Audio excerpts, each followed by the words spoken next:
The Last Dance, dokumenter tentang Michael Jordan dan juga Chicago Bulls yang lagi mencoba untuk melakukan tripit kedua. Udah sampai ke episode ke-6, berarti udah setengah jalan lebih dikit, rencananya akan ada 10 kan katanya.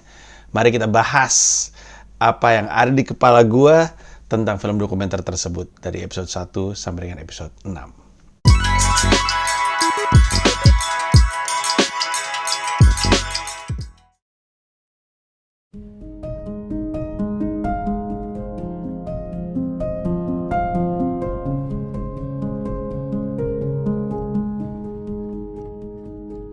Malam itu adalah konsernya Glenn Fredly di Istora Senayan. Gua membuka konser tersebut dengan stand up, pecah, lalu mulai malam itu gua memastikan untuk mengejar cita-cita gua sejak pertama kali stand up di tahun 2010. Gua harus punya pertunjukan di Istora Senayan, Jakarta. Dan sejak itu, semua usaha gua yang lo lihat, semua pertunjukan yang gua bikin adalah langkah demi langkah yang gua ambil supaya bisa terjadi, dan akhirnya terjadi tanggal 20 Desember 2020. Gua akan manggung di sebuah tempat di mana artis-artis dunia pernah mengisi. Maroon 5, Bruno Mars, Simply Red. Dan gua akan jadi pelawak pertama di sana, dan gua minta ditemenin lu untuk duduk mengisi kursi-kursi ini.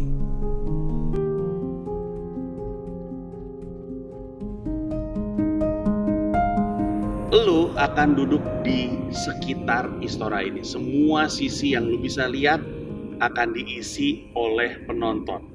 Dari pojok ke pojok, termasuk yang di belakang gua, termasuk di area lantai. Semua ini akan diisi kursi. Nah, kalau pertanyaannya adalah panggungnya di sebelah mana? Di sini. Panggungnya tepat di tengah Istora Senayan, melingkar.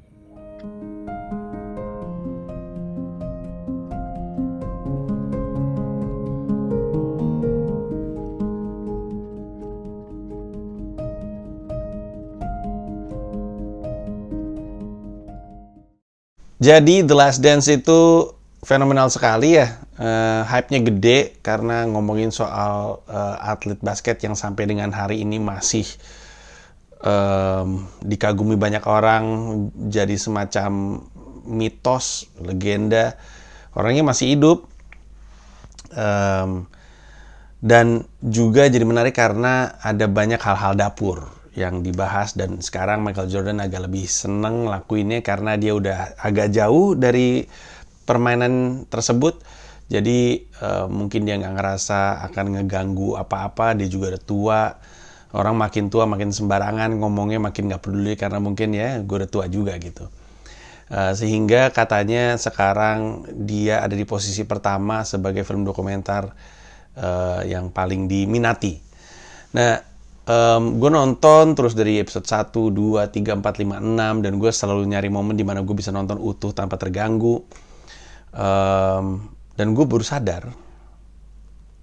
mungkin diingatin kembali bahwa hidup gue itu memang dihiasi dengan Michael Jordan. Susah untuk gue memungkiri, Michael Jordan adalah bagian dari tumbuh besarnya gue. NBA masuk pertama kali ke Indonesia itu lewat RCTI kalau gue nggak salah. Waktu itu gue kelas 6 SD, dan itu adalah tahun 89-90. Ya nggak ya? Kalau gue nggak salah, 89-90. Dan NBA lagi gede banget. Terus permainan basket tiba-tiba populer. Satu SD Triguna nggak ada yang bisa main basket. Ada yang kelihatan lebih jago dari yang lainnya, tapi sebenarnya kita sama-sama nggak bisa. Terus gue pengen ikutan, dan gue inget banget gue juga bingung kenapa itu kayaknya traumatis banget di gue. Gue inget gue pernah main basket sekali waktu. Terus gue inget ada yang ngomong, si Panji mah nggak bisa main basket. Nempel di kuping gue. Abis itu gue berhenti main basket. Anak yang perasa tampaknya. Tapi pada zaman itu semua orang punya favoritnya masing-masing. Terus gue inget banget, gue Michael Jordan, gue Magic Johnson, gue Isaiah Thomas. Terus ada satu orang, gue Charles Barkley. Terus gue dengar Barkley gitu. Karena Barkley kayak nama anjing menurut gue. Terus temen gue ngeliatin gue, apaan sih ini orang? Dan pada tahun itu juaranya adalah Detroit Pistons. 88, 89, 89, 90 adalah Detroit Pistons. Itu pertama kali gue mengaku suka Detroit Pistons. Jadi sebenarnya lebih kepada bandwagon ya. Emang Glory Hunter saat itu yang juara Detroit Pistons, terus gue Detroit Pistons. Nah tapi gue juga waktu itu belum terlalu larut banget dalam permainan basket, karena sebenarnya basket belum meledak banget. Udah mulai masuk tapi belum meledak banget. Meledaknya waktu gue SMP kelas 1, 91. Iya. 90, 91. Iya, 90, 91 atau 91, 92. Bulls juara berapa? 91, 92 ya? Iya, 91, 92. Udah makin fenomenal. Salah satu faktor utamanya yang membuat basket jadi olahraga fenomenal di Indonesia adalah tentunya faktor Michael Jordan-nya.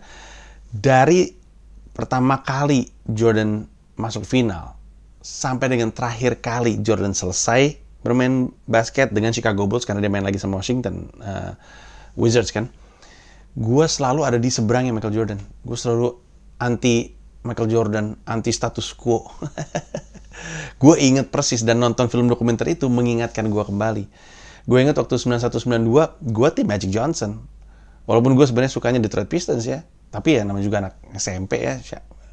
Gue nggak bener-bener mengakar di Detroit Pistons. Gue cuma suka Bad Boys aja waktu itu. Nanti gue akan ceritain. Gue pro Magic Johnson dan Lakers waktu itu. Terus yang juara Michael Jordan. Kecewa gue. Tahun 92, gue pro Portland Trail Blazers. Pokoknya asal bukan Jordan gue tuh saat itu. Jadi gue mendukung Clyde Drexler, Terry Porter, Cliff Robinson.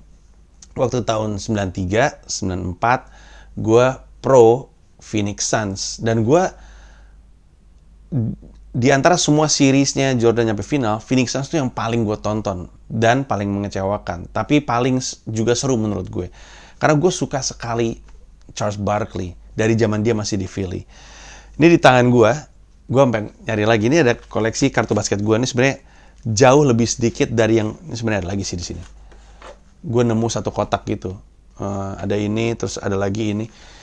Gue cuma mau ngasih gambaran betapa siapa-siapa aja pemain basket yang penting buat gue, makanya kelihatan dari koleksinya. Ini adalah kartu basket terfavorit gue. Ini adalah Anthony Hardaway. Sampai dengan hari ini, dia gue sebut sebagai pemain terfavorit gue.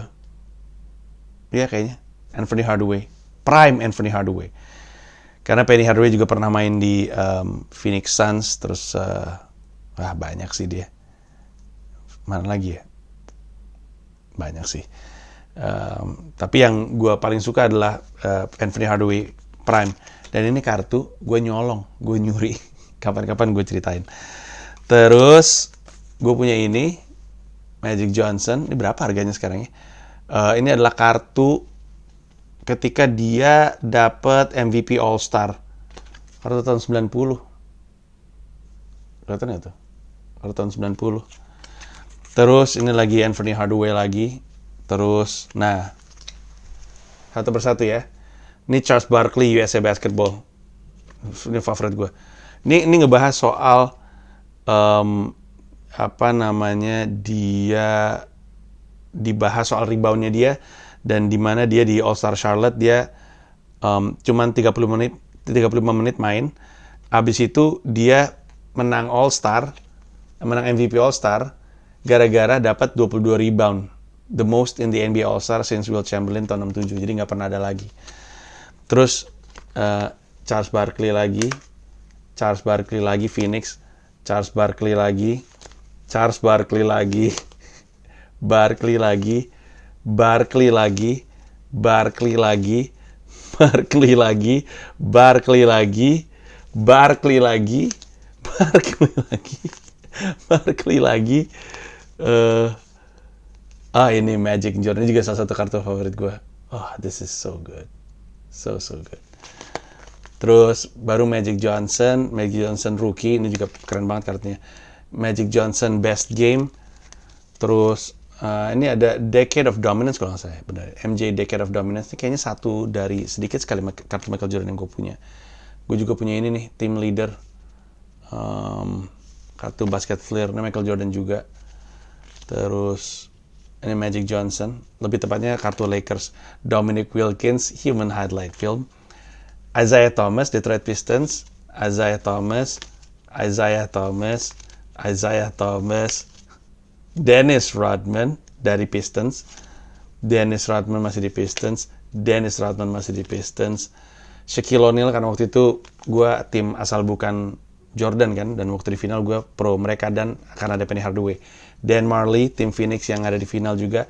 Joe Dumars Pistons. Ya itu dia. Bahkan di sini juga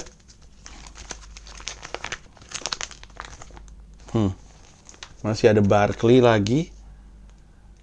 Terus ada Isaiah Thomas. Jadi memang gue suka sekali sama Charles Barkley, seperti yang tadi lo bisa lihat. Karena gue juga salah satu yang gue suka dari main basket, kayaknya ya, lebih dari mungkin bikin poin, yang paling gue suka adalah bikin assist. Favorit pass gue adalah bounce pass. Gue terfavorit bounce pass. Gue bisa berulang-ulang lihat bounce pass, tau kan? Bounce pass gitu. Pokoknya apapun yang bounce pass sifatnya, my kind of thing. Terus, dan selain bikin assist, gue paling suka bikin rebound. Dan orang mungkin bisa bercandain gue soal skill gue dalam bermain bola. Jangan coba-coba ngebahas soal gue dan rebound. Rebounding is my thing. It is my thing. Bahkan dengan usia seperti ini dan berat badan seperti ini, banyak teman-teman gue yang main basket sama gue tahu bahwa gue suka sekali rebound. Kalau bikin skor, bikin poin, itu adalah soal kepercayaan diri. Kalau bikin assist, itu adalah soal visi. Tapi rebound adalah soal determinasi. Rebound adalah soal seberapa gigih lu. Rebound adalah soal lu nggak membiarkan orang lain dapat bola itu. Lu box out, bertarung gitu. Dan box out aja sesuatu yang sangat jarang dilakukan.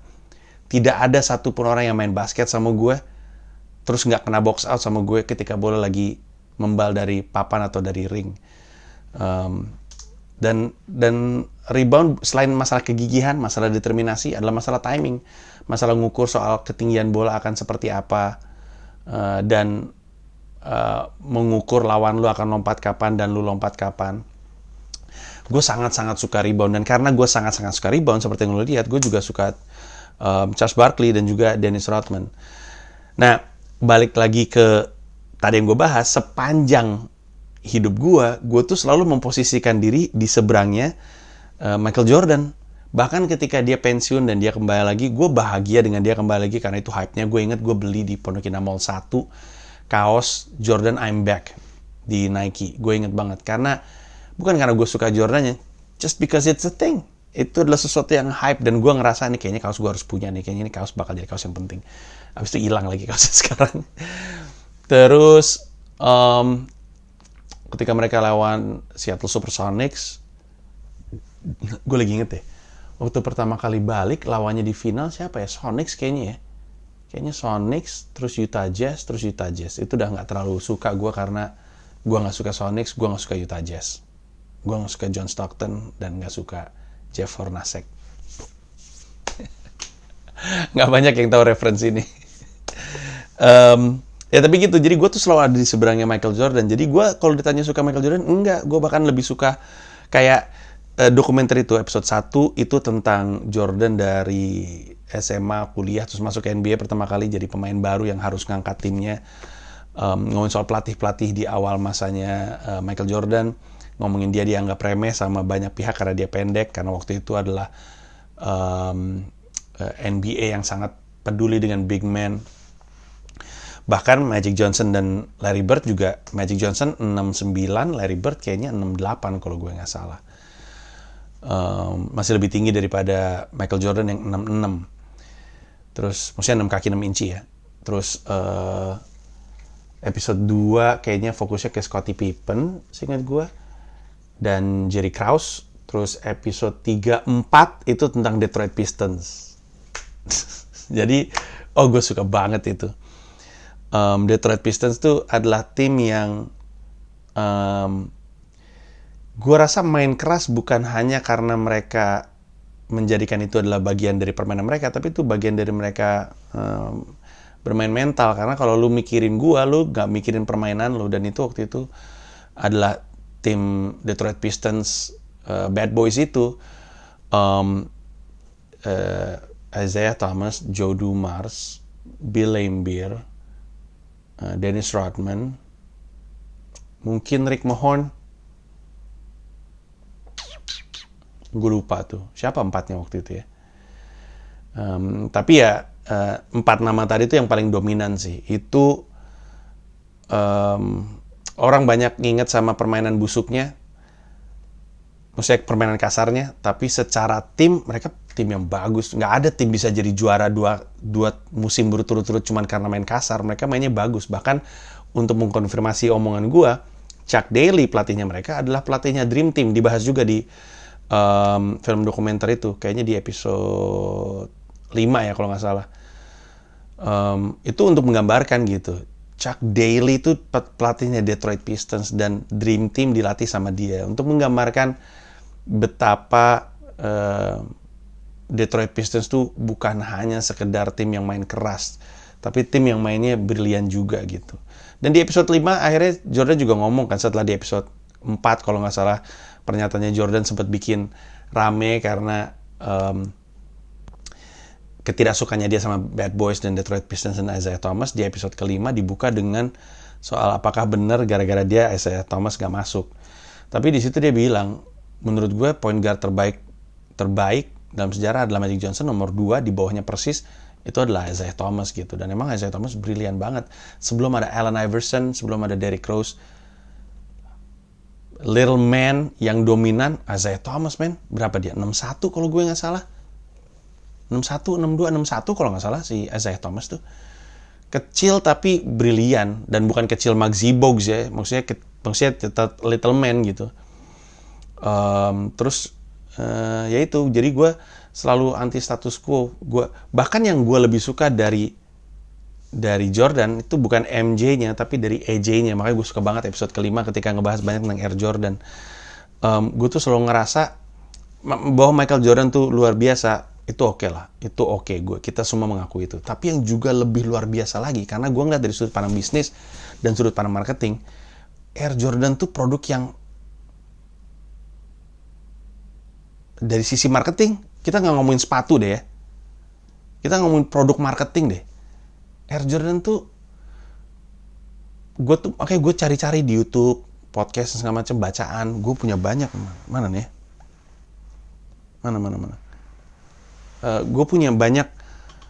Gue mencari tahu tentang tim di balik Air Jordan, keputusan-keputusan bisnisnya, keputusan-keputusan marketing. Menurut gue brilian. Gue tuh pengen tahu orang-orangnya siapa aja sih, dan kenapa orang-orang yang ada di balik brand Air Jordan ini bisa mempertahankan sebuah brand relevan terus sampai sekarang. Dan gue baru tahu ternyata nama Air Jordan datang dari manajernya si David Falk itu, datang dari dia. Kapan-kapan gue akan ngebahas. Gue ada ide sebenarnya, kepikiran untuk bikin top 5 Air Jordan favorit gue. Kalau lu setuju sama itu silakan kasih tahu di kolom komentar, karena gue lagi mempertimbangkan. Tapi gue lebih suka Air Jordan daripada Michael Jordan, lebih suka AJ daripada MJ. Karena gue nggak terlalu suka status quo-nya itu. Bahwa Michael Jordan ternyata orang yang nyebelin. Semua orang yang datang dari generasi gue, terutama yang nonton Michael Jordan langsung, yang tahu dia bukan hanya dari mitosnya, udah tahu itu. Michael Jordan itu adalah semacam idola yang kalau lu kenal manusianya, lu jadi kehilangan kekagumannya. Dan sebenarnya dalam banyak hal emang kayak gitu sih. Orang juga kayaknya suka sama gue, tapi kenal sama gue baru tahu busuk-busuknya gue, jadi nggak suka sama gue. Biasanya orang tuh pertama kali orang ngeliat gue nggak suka ngeliat gue, terus jadi kenal gue jadi suka sama gue. Setelah kenal lebih dekat sama gue jadi nggak suka lagi sama gue. Setelah kenal lebih dekat lagi jadi suka lagi sama gue. Dan itu bukan cuma gue, semua idola lu pasti kan akan kayak gitu. Kan ada ungkapan tuh, jangan berteman sama idola lu karena lu akan kecewa. karena lo akan ngelihat dengan manusianya. Nah jadi yaitu kami semua yang datang dari generasi ini tahu Michael Jordan suka judi, tahu Michael Jordan itu bully, tahu Michael Jordan itu bukan orang yang sempurna lah. Kita tahu masalah mulutnya, kita tahu personalitinya dia itu apa ya istilah yang tepat ya untuk menggambarkan dia ya. Dalam banyak aspek jahat sebenarnya. Itu di buku di film dokumenter The Last Dance itu kan dibahas soal The Jordan Rule, buku yang dibikin sama seorang jurnalis itu. Tapi untuk generasi gua itu kan masih terlalu dini tuh. Untuk generasi gua ada buku yang lebih menggambarkan itu. Bentar ya, gua balik bentar.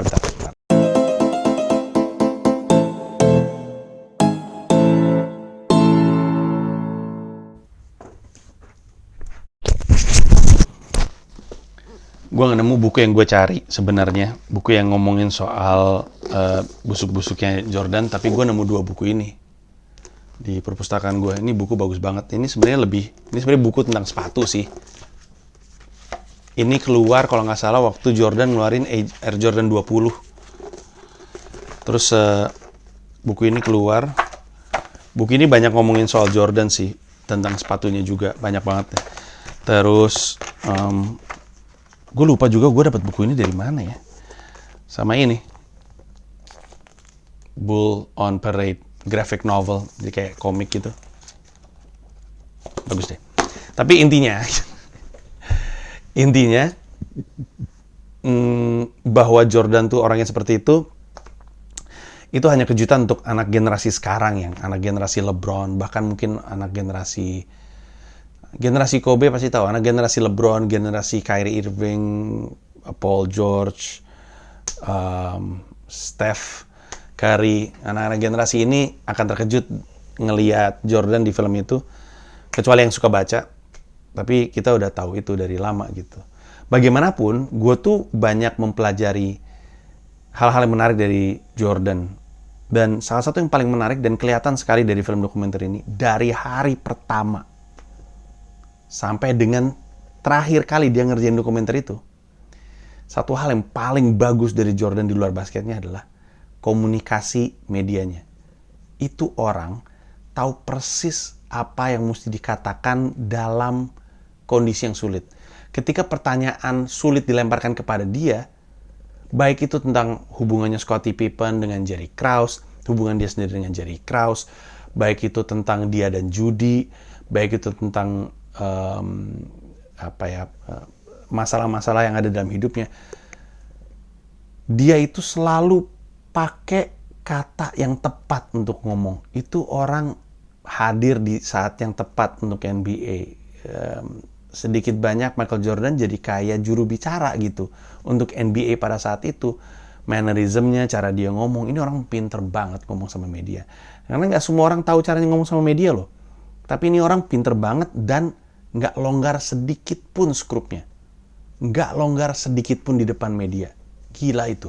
Sebagai seorang pembicara ya, sebagai seorang public speaker juga, salah satu yang paling gue kagumi adalah dia ketika sama wartawan. Michael Jordan tuh brilian. LeBron James aja nggak gitu-gitu banget. Brilian sekali. Lu nggak pernah ngelihat dia lebih baik diam, seperti yang digambarkan di The Last Dance. Dia lebih baik diam, tapi dia nggak pernah crack di bawah, di depan wartawan, setidaknya seingat gue. Dan setidaknya sampai yang kita terakhir nonton di episode 1 sampai dengan episode 6. Itu yang pertama tuh. Terus yang kedua adalah emang nih orang, gue pernah nonton film World War Z. Terus di situ ada kalimat yang nempel banget sama gue, bahkan walaupun datangnya dari film, sampai sekarang masih gue praktekin sebagai prinsip dan membantu gue dalam cara berpikir. Kadang-kadang ketika kita ngeliat sesuatu ya, seseorang atau sesuatu, sebuah penyakit ataupun seorang manusia, kekuatan terbesar dia seringkali adalah kelemahannya. Kadang-kadang mereka senang sekali menyembunyikan kelemahan mereka sebagai kekuatan. Itu dia kalimatnya di film World War Z. Dan itu juga yang membantu gue ngambil banyak keputusan, termasuk campaign pilihpanji.com. Kapan-kapan gue cerita juga soal itu. Pilihpanji.com tuh datang dari pemikiran kadang-kadang kekuatannya adalah kelemahannya. Terus makanya gue ambil jalan yang gue pilih di pilihpanji.com untuk campaign Pragiwaksono World Tour. Tapi dalam hal ini, itu adalah kompetitifnya Jordan. Jordan tuh sangat-sangat kompetitif. Dan ada kalimat yang ketika gue denger, gue langsung ngerasa mirip banget sama gue. Ada kalimat yang bilang bahwa Jordan tuh bisa ngarang-ngarang alasan untuk membuat dirinya termotivasi. Sama persis kayak gue. Kalau gue nggak punya alasan untuk termotivasi, gue karang-karang sendiri aja. Pokoknya gue nemu aja jalan untuk termotivasi gitu. Bahkan dalam situasi pandemi seperti ini, berapa malam yang lalu, gue sempat kelepasan nge-tweet karena gue pengen aja malam-malam. Gue bilang anehnya di masa pandemi corona seperti ini, gue tuh sangat semangat, sangat termotivasi. Gue kayak nemu sebuah alasan untuk menang. Gue seneng banget menang. Gue tuh kompetitif dari gue kecil sampai besar karena bokap gue atlet dan gue diterjunkan sebagai atlet. Gue TK udah ikutan persani, terus SD gue udah ikutan atletik seperti yang gue bahas di Septic Tank dan juga di Hiduplah Indonesia Maya. Abis itu gue karate, abis itu gue basket, abis itu gue bola. Gue tumbuh besar didesain jadi atlet sama bokap gue, tapi akhirnya nggak jadi, atlet gagal gue. Jadi gue seneng banget menang. Makanya gue tuh susah banget diajak olahraga yang nggak ada hubungannya sama ngalahin orang, kayak nge-gym sama lari itu gue nggak terlalu suka olahraganya. Gue sukanya basket sama bola sama apapun yang bisa ngalahin orang. Terus orang suka bilang, tapi kan jogging kita ngalahin diri sendiri. Terus gue selalu bilang, apa enaknya ngalahin diri sendiri, karena kalaupun lo menang, lo kalah. Gue gak menemukan kebahagiaan dari situ. Walaupun sekarang gue rutin jogging juga, tapi itu hal yang lain lagi. Jadi gue tuh sangat kompetitif dan gue ngelihat apapun sebagai kompetisi. Bahkan terus terang, gue gak pernah menang apapun dalam hidup. Dan itu kayaknya salah satu, istilahnya chip. I have a chip on my shoulder. Maka gue melakukan setiap tour sebagai sebuah kompetisi. Setiap tour tuh penutupnya tuh adalah pertandingan terakhir, pertandingan kejuaraan. Makanya kadang-kadang gue pernah nangis di juru bicara tuh gue nangis karena ada leganya juga, ada faktor leganya. Kayak juara. Gue melakukan nutup tour tuh kayak gue juara gitu. Dan kompetitifnya Michael Jordan tuh jadi racun. Dan gue cuma berharap itu nggak terjadi sama gue aja. Dan yang juga satu hal yang gue pelajarin adalah bahwa Michael Jordan tuh tampaknya kesulitan banget untuk tidak terlihat sempurna di depan orang-orang. Dan itu rada mirip juga sama gue. Ada masanya gue khawatir sama penilaian orang terhadap gue. Sampai suatu hari, dan kelihatan sebenarnya agak, orang yang merhatiin stand up gue agak sadar perubahan ini. Sampai suatu hari gue ngerasa, sebentar. Gue ini ada di pekerjaan paling tepat untuk tidak jadi sempurna. Gue tuh pelawak. Habis itu gue lebih enak hidupnya. Sadar bahwa gue nggak harus sempurna, dan pekerjaan gue itu adalah pekerjaan yang tepat untuk bilang sama semua orang, hey, gue ini emang nggak sempurna. Hanya orang tolol yang berharap kesempurnaan dan hal-hal ideal datang dari seorang pelawak. Gue di pelawak, orang tuh lupa gue tuh pelawak. Kadang-kadang omongan gue yang kesannya pintar, kesannya bener tuh membuat mereka lupa bahwa gue tuh sebenarnya pelawak. Dan gue ingetin berulang-ulang, gue ini pelawak. Jangan berharap hal-hal baik dari gue. Dan gue bahkan pernah bikin videonya di YouTube, gue udah lama, jangan percaya Panji. Pengen bilang sama orang, jangan telan omongan gue ini pelawak gitu. Tahu apa gue tentang corona, tahu apa gue tentang ekonomi, tahu apa gue tentang bisnis, tahu apa gue tentang politik, nggak tahu apa-apa gue. Nggak tahu apa-apa gue. Gue cuma tahu tentang komedi dan tentang lawak, itu doang yang gue tahu. Rap dikit gue tahu. Dan untuk Jordan susah. Karena seperti yang dibahas di film, di dokumenter The Last Dance, pada masanya ada slogan I wanna be like Mike, slogan Gatorade yang nempel sama dia. Sampai sekarang gue masih ingat, like Mike, I wanna be like Mike, I wanna be like Mike. Gue masih ingat itu sampai sekarang. Jadi untuk orang yang digadang-gadang supaya semua anak-anak di Amerika untuk menjadi seperti dia, susah sekali untuk menjaga dirinya dia untuk tetap sempurna. Dia kayak nggak bisa. Dan dia sempat bilang, tuh, di satu wawancara tuh bagus banget dia, gue sampai geleng-geleng kepala. Dia ditanya soal, emang lu nggak takut lu citranya jelek ya gara-gara dia nggak punya masalah? Gara-gara dia nggak punya masalah sama judi. Terus ditanya sama si jurnalis perempuan ini, emang lu nggak takut image lu rusak? Terus dia nanya, kata-kata persisnya gue lupa, tapi kurang lebihnya dia nanya rusak dari apa? Kesempurnaan yang ada di benak orang tentang gue. Karena gue nggak sempurna gitu. Bagus banget deh kata-katanya dia. Tapi ya itu yang gue lihat, gue bisa ngerasain bebannya sekarang retrospek ke belakang. Emang beban banget pasti jadi Michael Jordan gitu, dan keharusan dia untuk kelihatan sempurna itu ya melukai mentalnya, melukai dirinya dia. Jadi gue bisa ngebayangin kadang-kadang kalau orang berharap terlalu banyak sama lu, itu mengganggu kenikmatan lu hidup. Bukan cuma Michael Jordan, termasuk Michael Jackson, dan masih banyak lagi. Alhamdulillahnya gue pelawak. Jadi gue selalu bilang, bahkan kalau gue jadi pembicara nih, disuruh sharing, ngasih semacam motivasi, tanya sama yang nonton. Kalimat pertama gue selalu, ngapain sih gue diundang ke sini? Tanya aja. Ngapain sih? Gue ini orang bego. Lu semua tuh orang pintar, gue tuh ngapain di sini? Selalu seperti itu. Karena gue nggak mau berhenti untuk mengingatkan orang, jangan terlalu tinggi berekspektasi sama gue. Gue cuma orang yang suka ngelawak, itu pelawak. Gue orang yang pintar ngomong, udah itu doang gitu. Hati-hati sama mulut gue, karena mulut gue bisa salah. Dan jangan berharap kesempurnaan sama gue, apalagi solusi-solusi permasalahan bangsa. Orang goblok tuh minta solusi permasalahan bangsa sama pelawak. Gampang, buat mereka gampang minta itu sama kita. Karena mereka nggak bisa melakukannya kepada, karena mungkin kita lebih mudah diakses ketimbang orang-orang yang harusnya mereka tuntut. Dan mungkin ngomong itu ke mereka menakutkan. Ngomongin soal solusi-solusi permasalahan bangsa kepada orang yang benar-benar melakukan sesuatu untuk menyelesaikan permasalahan bangsa, untuk mereka agak menakutkan. Mereka lebih berani ketemu sama orang-orang kayak gue, kayak entertainer yang lain, karena kami kelihatan ramah. Karena kami mungkin ketahui mulu kerjaannya. Makanya ke kita, ke kami. Padahal itu adalah sesuatu yang paling tolol. Berharap pelawak mendapatkan solusi bangsa. Dan biasanya alasannya adalah, tapi bang, itu presiden Ukraina. Presiden Ukraina itu berapa negara ada berapa banyak negara di dunia sih? Terus gue selalu bilang, kepilih jadi presiden dan bisa menjabat jadi presiden adalah dua hal yang berbeda. Jadi yang bener lah jadi orang. Udah setengah jam. Ini adalah hal-hal yang ada di kepala gue tentang The Last Dance episode 1 sampai episode 6. Rencana gue setelah semuanya selesai, 4 episode terakhir selesai, gue mau bikin lagi untuk ngasih gambaran yang lebih utuh. Ini ngomong-ngomong adalah jersey Magic Johnson. Di sini ada tulisannya tuh. Magic Johnson 92. The Dream Team, the one and only Dream Team. Ya, makasih banyak udah nonton. Oh ya, tadi gue sempat nanya, perlu nggak sih menurut lu gue bikin top 5 Air Jordan favorit gue?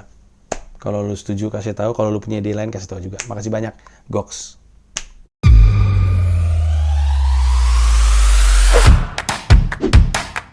Sekali. Ibu Berak ngajak partisipasi ya. Gua pernah. Siapa yang? Ini Widodo. Gua isep kakak lu goblok.